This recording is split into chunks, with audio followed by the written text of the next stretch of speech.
আসসালামু আলাইকুম বন্ধুরা। আজকে ফেসবুক ঘাঁটতে ঘাঁটতে একটা ফটো দেখলাম।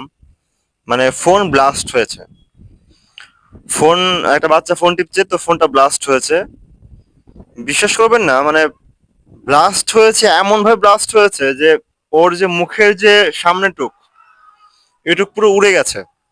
মানে এখানে মাংস নেই এবং কি হাড়গুলো ভেঙে গেছে এবং দাঁতগুলো ঝুলে পড়েছে, মানে হাড় ভেঙে ঝুলে পড়েছে, মানে এটুক কোনো কিছু নেই আর কি অবশিষ্ট। তো আমার লাইফে আসলে এরকম চিত্র কখনো দেখিনি, মানে দেখে খুব খারাপ লাগলো আর ওই বাচ্চাটার প্রতি। তো আর সাম্প্রতিক সময় আপনারা দেখতে পাচ্ছেন যে মানে ফোন ব্লাস্ট হচ্ছে, মানে বিষয়টা অ্যাভেলেবেল ঘটছে।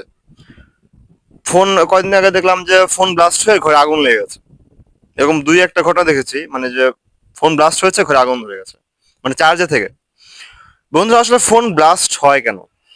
আসলে ফোন ব্লাস্ট হয় না, ফোনের যে ব্যাটারি রয়েছে সেটা ব্লাস্ট হয়। ফোনের ব্যাটারি ব্লাস্ট হওয়ার পেছনে কিছু কারণ আছে, আমাদের কিছু গাফিলতি আছে। আহ, আমরা অনেকে করি কি, ওই যে ফোন চার্জে দিয়ে কথা বলি, ফোন চার্জে দিয়ে কথা বলি বা গেম চালাই বা গেম খেলি।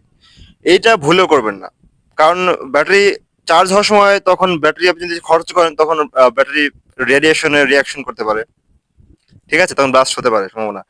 আবার দেখা যাচ্ছে আমরা ফুল চার্জ দিয়ে দিই ব্যাটারি, মানে 100% চার্জ হয়ে গেছে তারপরেও চার্জে লাগিয়ে রেখেছি।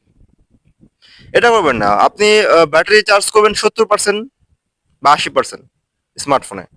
70-80% চার্জ দিয়ে এনাফ, আর চার্জ দেওয়ার দরকার নেই। খুলে ফেলুন। কারণ বেশি চার্জ দিলে ব্যাটারি গরম হয়ে যাবে বা রেডিয়েশন করতে পারে।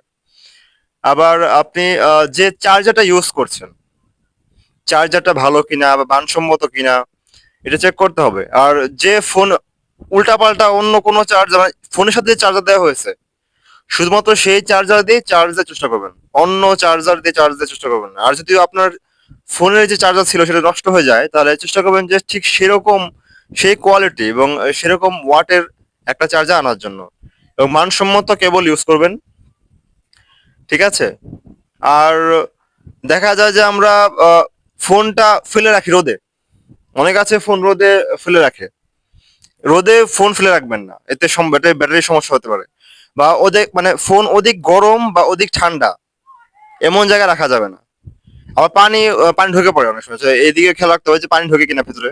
কারণ পানি ভিতরে যদি ঢুকে থাকে এবং আপনি যদি চার্জে দেন তখন কিন্তু একটা ইলেকট্রিক শকের তৈরি হবে এবং ব্লাস্ট হতে পারে ব্যাটারি। ঠিক আছে? এই বিষয়গুলো খেয়াল করবেন। আবার অতিরিক্ত ইন্টারনেট চালাবেন না, অনেক আছে অনেক ফোন চালায় যে কারণে ব্যাটারি গরম হয়ে যায়। হ্যাঁ, আপনার ব্যাটারি চেক করে রাখতে হবে যে ব্যাটারি অবস্থা কিরকম, এদিকে খেয়াল রাখতে হবে। তো সবার সুস্বাস্থ্য কামনা করছি। আর ফোনের দিকে অবশ্যই খেয়াল রাখবেন, কারণ আপনার ফোন ব্লাস্ট অ্যাভেলেবেল ঘটছে বর্তমানে। আপনার ফোনটা কি অবস্থা, ব্যাটারি কন্ডিশন কি, সেটা আপনার খেয়াল রাখতে হবে যদি ভালো থাকতে চান। তো তো খোদাহাফেজ।